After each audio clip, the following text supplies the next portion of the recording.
Bismillahirrahmanirrahim. Assalamualaikum warahmatullahi wabarakatuh. Perkenalkan, nama saya Intisah Putri Humaira dari kelompok 2, ingin memaparkan materi saya yang berjudul Sistem Informasi Kesehatan. Nah, apa sih yang dimaksud dengan sistem informasi kesehatan? Sistem informasi kesehatan adalah kumpulan komponen dan prosedur yang terorganisir dan bertujuan untuk menghasilkan informasi yang dapat memperbaiki keputusan yang berkaitan dengan manajemen pelayanan kesehatan di setiap tingkatnya. Bentuk-bentuk SIK yang pertama, sistem informasi di fasilitas kesehatan yang terdiri dari sistem informasi di rumah sakit seperti sistem pencatatan dan pelaporan rumah sakit. Kemudian sistem informasi di puskesmas seperti sistem pencatatan dan pelaporan puskesmas. Kemudian yang kedua, sistem informasi di masyarakat. Terdiri dari yang pertama, pemantauan wilayah setempat KIA, kemudian surveillance tuberkulosis. Rencana strategis wilayah SIK. Yang pertama ada pengembangan kebijakan peraturan dan perundang-undangan di SIK. Kedua, desain sistem informasi dan pemeliharaan.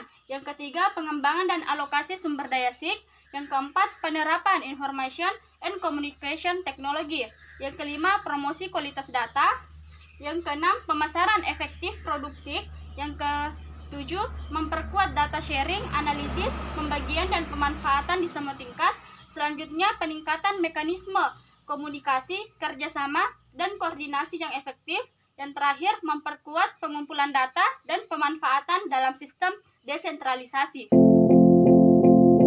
Kemudian, subsistem dalam sistem kesehatan nasional Indonesia. Yang pertama, upaya kesehatan. Yang kedua, penelitian dan pengembangan kesehatan. Yang ketiga, pembiayaan kesehatan. Yang keempat, sumber daya manusia kesehatan.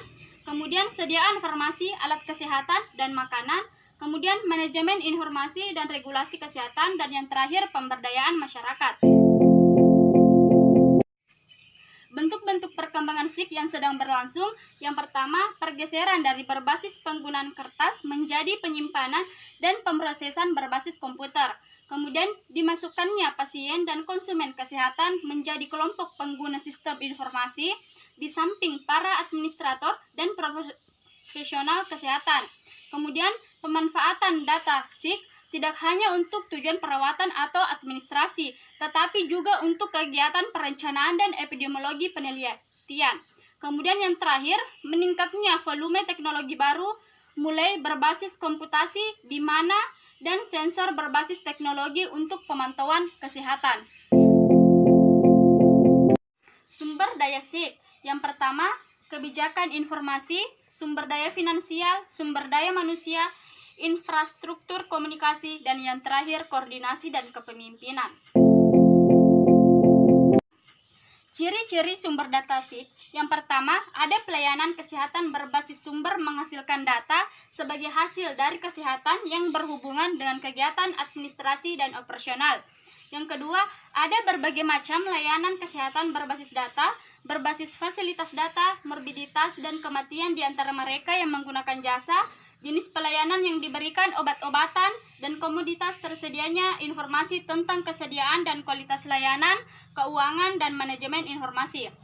Kemudian yang ketiga, catatan kesehatan dan penyakit termasuk untuk pemberitahuan kasus penyakit sebagai bahan dari sistem surveillance, catatan pasien dan pendaftar kanker. Yang keempat atau yang terakhir, laporan catatan pelayanan kesehatan tentang layanan yang diberikan di fasilitas kesehatan serta selama penjangkauan dan di tingkat masyarakat. Konsep pengembangan SIK. Yang pertama, ada sistem informasi tidak identik dengan sistem komputerisasi. Kemudian sistem informasi organisasi adalah suatu sistem yang dinamis. Kemudian sistem informasi harus mengikuti siklus hidup sistem. Yang keempat, daya guna sistem informasi sangat ditentukan oleh tingkat integritas sistem informasi itu sendiri. Kemudian keberhasilan pengembangan sistem informasi sangat bergantung pada strategi yang dipilih.